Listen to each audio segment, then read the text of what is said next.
What's going on, everybody, and welcome back to another video. 'Tis the season, and I am very excited for Christmas beers. Holiday beers are some of my absolute favorites to brew. There's just something special about brewing this primarily for other people to enjoy and just amplifying the cheer that comes with the holiday season. There are many different kinds of Christmas beers out there. I've made spiced wheat ales, I've made pastry stouts, I've made spiced English ales as well. And this time, I'm going for an absolute classic, the Belgian Christmas Ale. Belgian Christmas ales are pretty fun. They're typically based around a Trappist style of ale, but they have some tweaks to them. One of my favorites is the Lyrium Noel. That beer is absolutely fantastic. It's kind of like a Belgian quad, but with less overall darkness and maltiness to it. It's more of a red ale, and it's just one of my favorite things to just enjoy and sip during a cold winter's night. The Belgian Christmas Ale I'm going to be brewing today is actually going to be a lot less boozy than most Belgian ales. Sometimes it's fun to crank the booze up, especially around like holiday parties and stuff, but for this one, I'm actually thinking more like I want to have a few of these and not get knocked over by the booze involved. Also, somewhat paradoxically, this Belgian ale is gonna have spices added to it.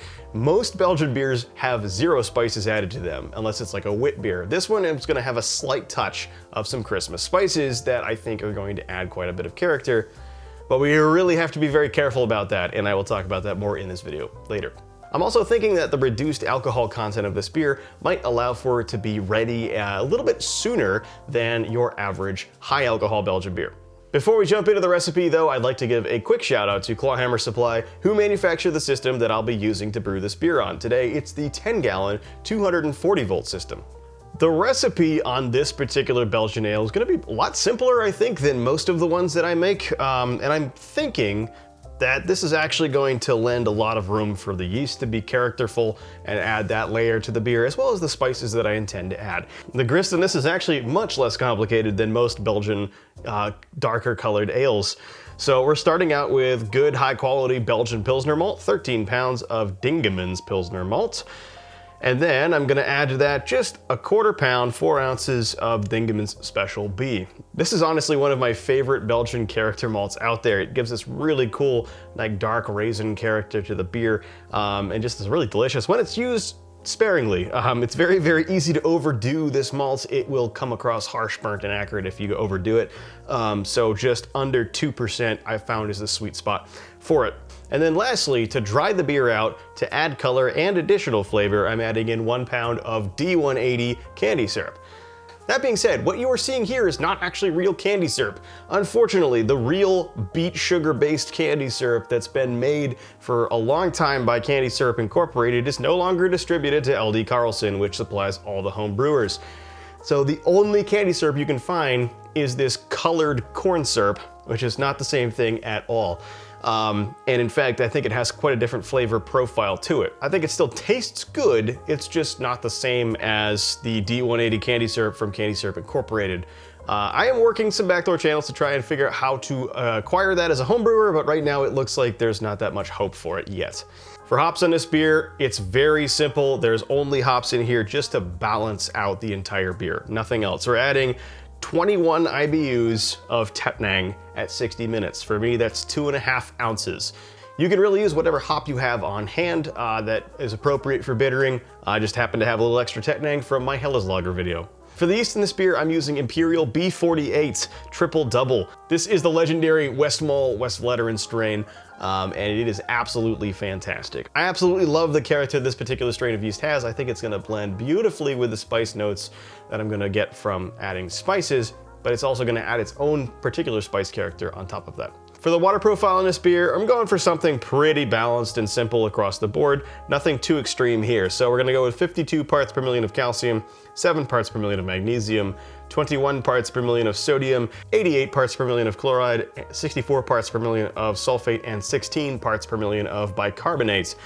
And in order to get that water profile, I'm gonna be starting out with 8 gallons of water, as this is a no sparge brew day, and adding to that 4 grams of calcium chloride, 1 gram of sodium chloride, 2 grams of Epsom, and 2 grams of gypsum. For the mash on this beer, I'm gonna be doing a step mash. It's not necessary, but I like to do step mashes in European beers, for authenticity's sake at least. It's gonna be a traditional two-step mash at 148 degrees for 45 minutes, extending that beta amylase rest a little bit, followed by a 30-minute rest at 158 degrees for the alpha amylase, and then following up with 170 degrees mash out temperature for 15 minutes. I'm thinking between this and the sugar addition, it should get the beer to dry out relatively well. Characteristically, these beers should feel dry, should finish dry, but still have lots of flavor left behind. And then for the spice addition on this one, once again, spices are not characteristic of Belgian ales whatsoever. Even though it's very common for people to add spices to their Belgian brews anyway, it's actually really rare for Belgian brewers in general in Belgium to actually add any spices to their beers. The yeast does all of that for them. Those classic like coriander and orange peel and like ginger flavor and stuff like that almost always comes from the yeast. That being said, I'm doubling down a little bit on spices for this one because it is a holiday ale and because this isn't necessarily intended to be a traditional Belgian ale. So I'm gonna be adding, with an extremely light hand, a tincture of spices. I'm gonna let that tincture steep for about a week or two to get that flavor extracted. Then, once the beer has completed its fermentation and I've kegged it, I'm gonna dose the keg with just the right amount of that tincture to really balance out the spices. So right now, basically, I cannot tell you how much of that I'm going to add in because it's all gonna come down to the final flavor. Anyway, guys, I'm excited to get this beer brewing, so let's get started. I started out by collecting 8 gallons of reverse osmosis water and adding it into my 10-gallon, 240-volt clawhammer supply electric system and started to heat that up to the strike temperature. While the water was heating up, I measured out my water salts and I added those into the water, and then I also milled out all of my grain. Once the water had reached the target strike temperature for the first step of the mash, which was 148 degrees Fahrenheit, I dough'd in with the entire grain bill. I mixed it up quite thoroughly and ensured that there were no dough balls. I let the mash recirculate for 45 minutes at 148 degrees for the first step, and then stepped it up to 158 degrees for 30 minutes in the second step.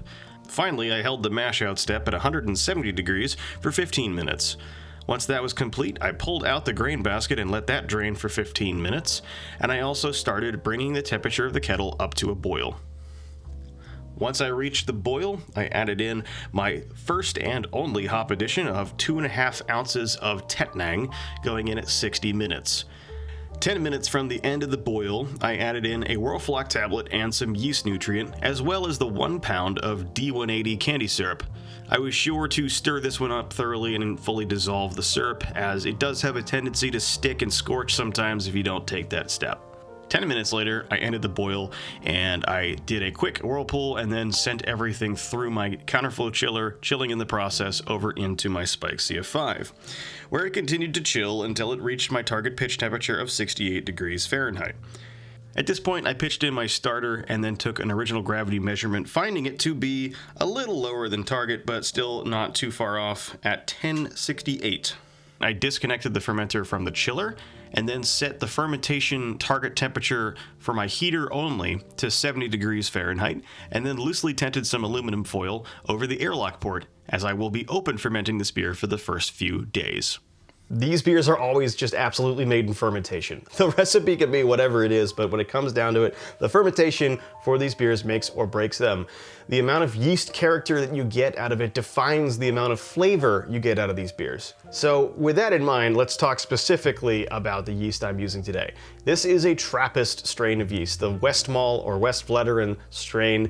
This strain is not only available from Imperial as Imperial B48 Triple Double, but also from Y Yeast as Y Yeast 3787 and from White Labs as WLP 530. Any one of these selections will give you a great result, but when you're using this particular strain, I have a couple recommendations to get the best flavors out of it. Firstly, I'm going to contradict myself a little bit from past videos and say you should not be underpitching this beer at all. I made a starter with this yeast and I'm going to ensure a healthy pitch rate goes in. Sometimes people will tell you to stress out the yeast a little bit to get a little extra flavor, and yes, it does work, but it is kind of a fine line to walk and can result in bad flavors if it's done improperly.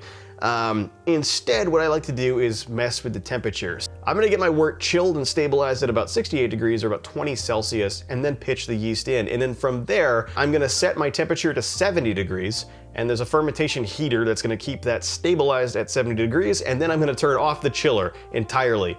So what I'm allowing the yeast to do is get started with fermentation, and through that natural process of self-heating during fermentation, it's actually gonna have a little runaway effect. This is gonna cause the fermentation to heat up naturally, and it will actually accelerate itself to a temperature that's several degrees higher than the temperature at which it was pitched.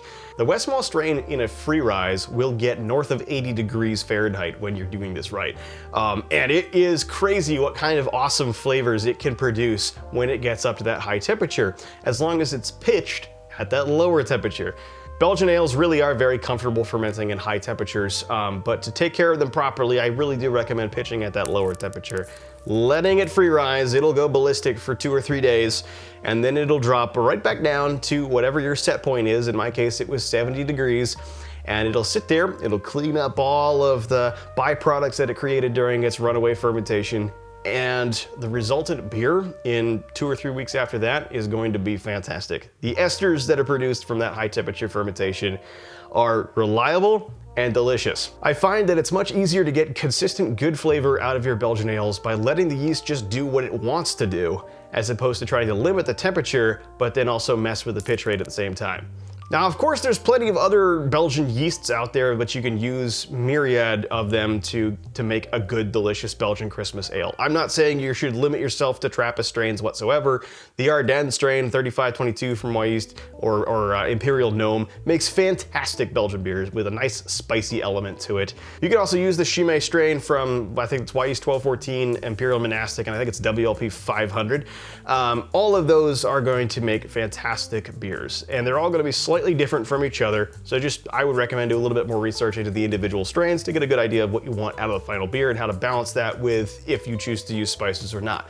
In my experience, the Westmalle strain tends to be the most expressive of all the Belgian yeasts. It's got loads of esters and phenols, so you're getting fruit and spice out of it, followed by the Chimay strain, which is a little bit more on the fruity side as opposed to the spicy side, and then finally your non-Trappist ale yeasts like the Ardennes strain or like the Deauville strain, also kind of give out a lot of that phenolic character, but less estery overall. And they're slightly cleaner depending on how you ferment them.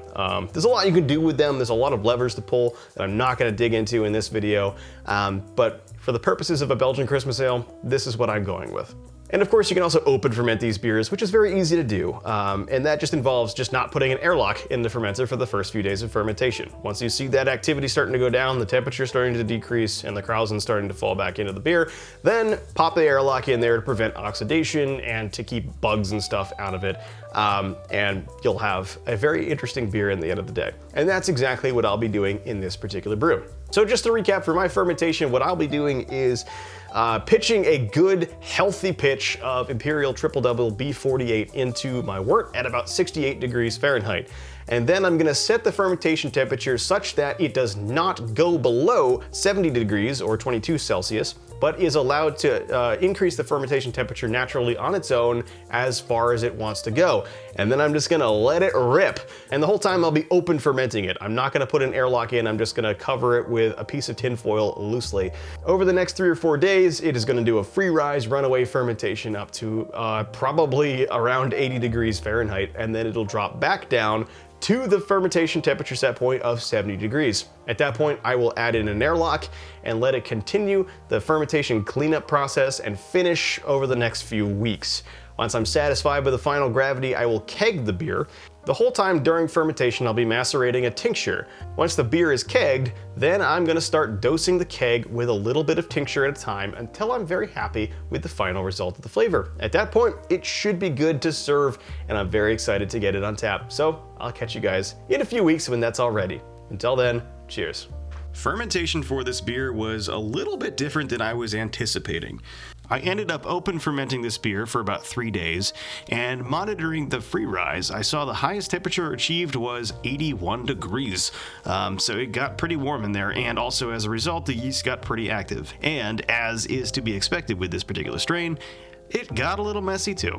Nonetheless, once that initial open fermentation was complete, I put an airlock in there and let it continue to condition. The final gravity of 1014 was reached within about 5 days of overall fermentation time, although at the time I did not know that this would actually be the final gravity. Therefore, I left it to continue fermenting, hopefully, and trying to get it to dry out a bit more, but unfortunately, 1014 was the end of the road for fermentation.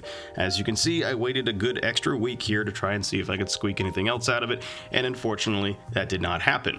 I'm not certain as to why the final gravity is so high for this Belgian ale. Normally, Triple Double does a very, very good job of drying out the beer, and this particular grist was not complicated. The only real difference here between this and other Belgian ales is that I used a different kind of sugar. I'm not certain if that has any relation to the actual fermentation performance, but it is really the only thing that was different. While the fermentation was taking place, I was soaking my tincture. I quickly crushed up 4 cinnamon sticks, 1 whole nutmeg, the peel of 2 mandarin oranges, 1 nub of ginger, and 3 cardamom pods. I didn't powder these or completely obliterate them, I just cracked them open or smushed them in a mortar and pestle, and then poured a few ounces of vodka over the top of them. I let the tincture sit and rest for about a week, where it picked up a really nice color and smelled absolutely amazing. Once the beer was kegged and carbonated, then the tincture was ready to be added. So what I did was I strained out all of the spices and then started adding only 10 milliliters at a time of tincture into the beer. I used the 10 milliliter syringe to add the tincture through the PRV ports in the keg to minimize oxidation pickup.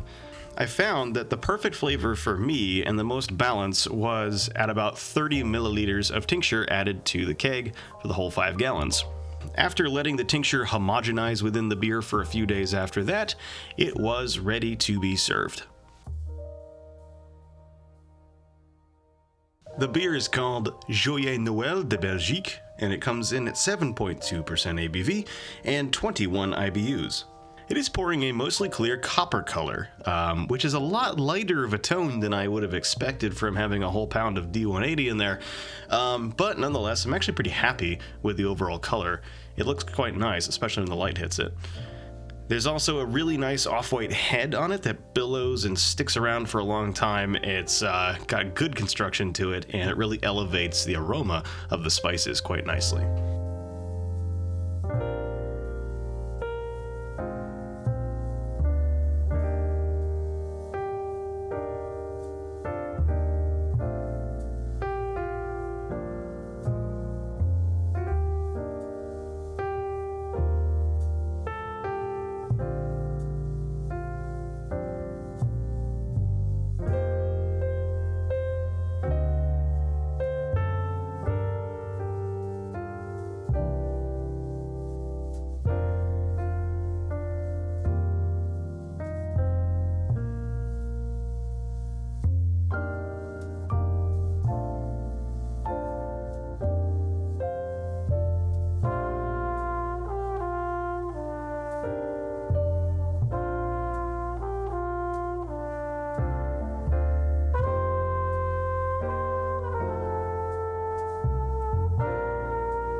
All right, so now let's go in for aroma.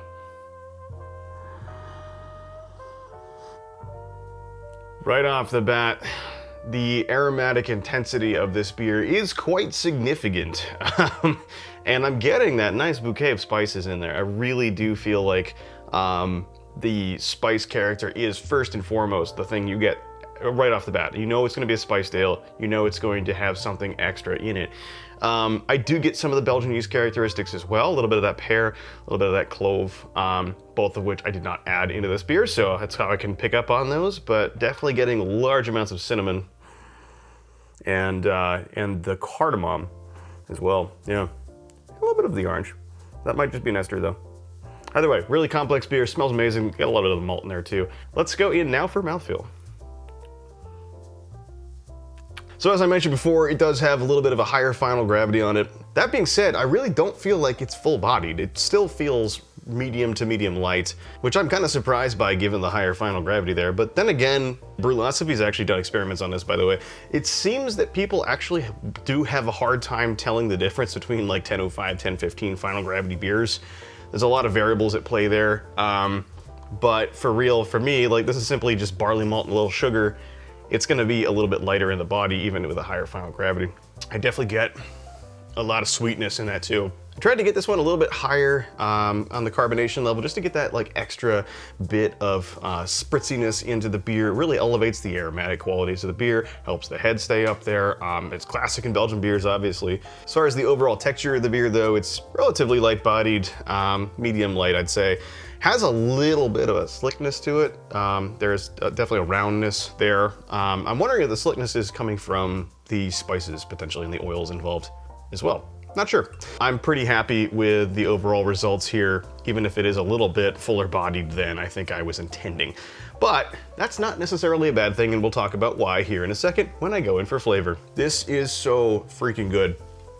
The introduction of spices to this beer that are not flavors that are typically provided with the Belgian yeast amplifies it so much. So I'm definitely getting like pear and clove and coriander and stuff like that, but that's coming from the Belgian yeast. But on top of that, I'm getting cardamom and cinnamon and nutmeg and like just these really nice flavors that are so complementary to the whole spice bundle. And it works in a surprisingly balanced way, actually. The malt backbone of the beer is there. There is a nice, somewhat biscuity, slightly raisiny character to this, a lighter raisin character, I would say.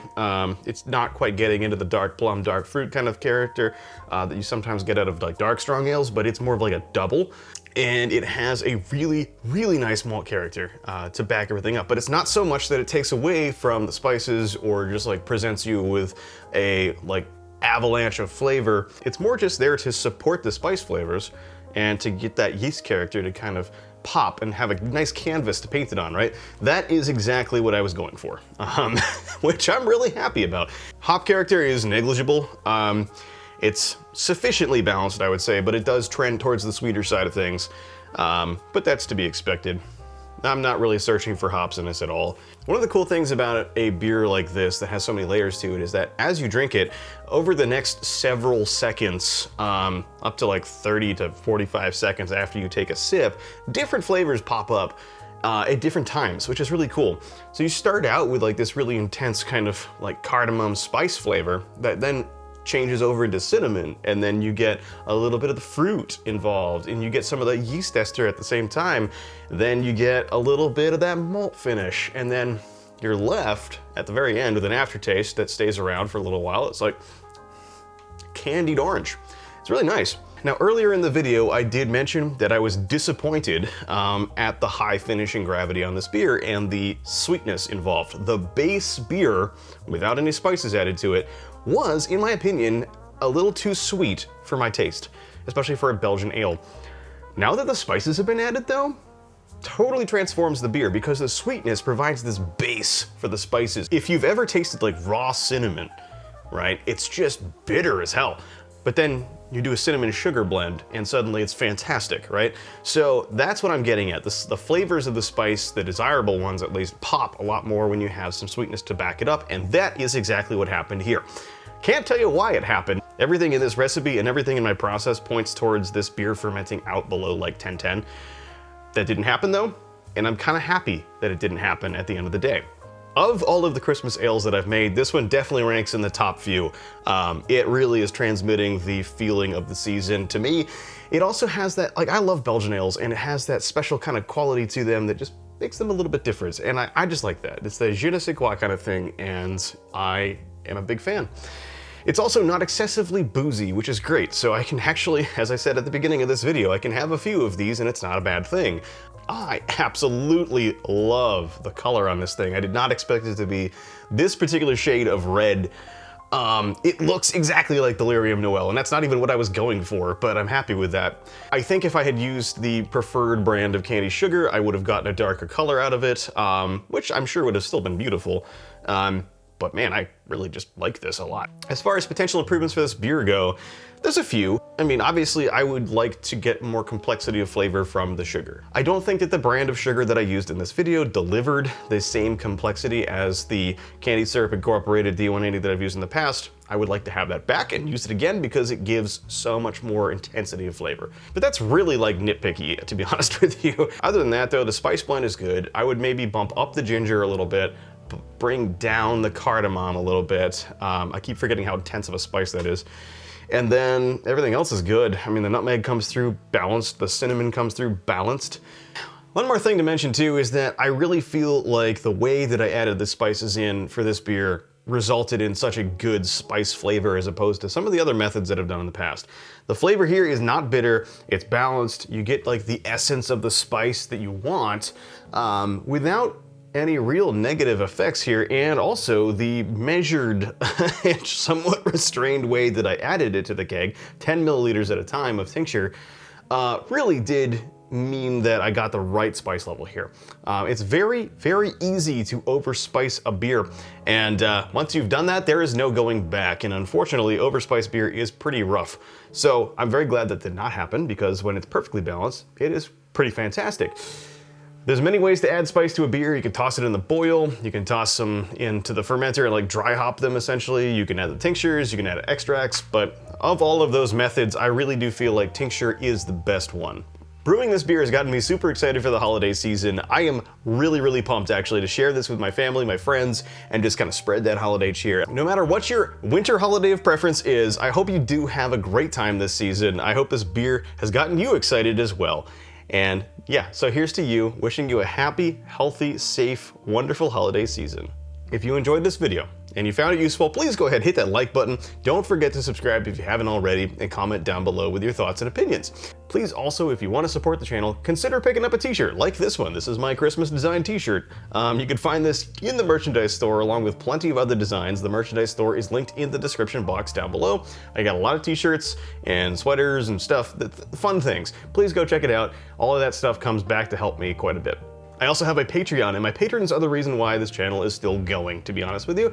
I'm a dad to a 1-year-old, and it's been pretty tough to keep up with the channel and keep up with my hobbies, to be honest with you, but patrons have helped me significantly in bridging those gaps, right? So I really do appreciate the support you've given. The patron support, though, is one of the main reasons why I've been able to keep going with this channel despite all of those challenges. And Patreon has funded my channel production quality upgrades, really. That's all from you guys. So everything that is going into Patreon is really supporting me quite a bit, and I do really seriously appreciate all of that. If Patreon is not your thing though, then I also have channel memberships, and there's the super thanks button for quick and easy ways to help support me. All of that, again, goes right back into the channel. And of course, there's also the Amazon store, where I have all of my channel production equipment that I've amassed over the years, as well as all of the homebrewing equipment that's available on Amazon that I've used and personally recommend. If it's on that store, I've probably used it. And it's honestly not a bad thing to check out for Christmas, as it's coming up soon. I am also available on Instagram and Facebook as The Apartment Brewer, so check those links out for some more frequent content. You can see what's coming to the channel in the very near or very distant future in some cases, and I think you'll like what you find there. Anyway guys, if you're still here, thank you so much for watching all the way to the end of the video. It means a lot to me to watch the whole thing because it just makes a big difference for YouTube's metrics, right? They show these videos more if people watch them all the way to the end, so just by simply watching, you're helping me out a ton, and it means a lot to me. Anyway though, this one goes out to you guys. I hope you have a wonderful, happy, healthy holiday season, and enjoy the time. It's good, it's important. Spend it with friends and family. Cheers all.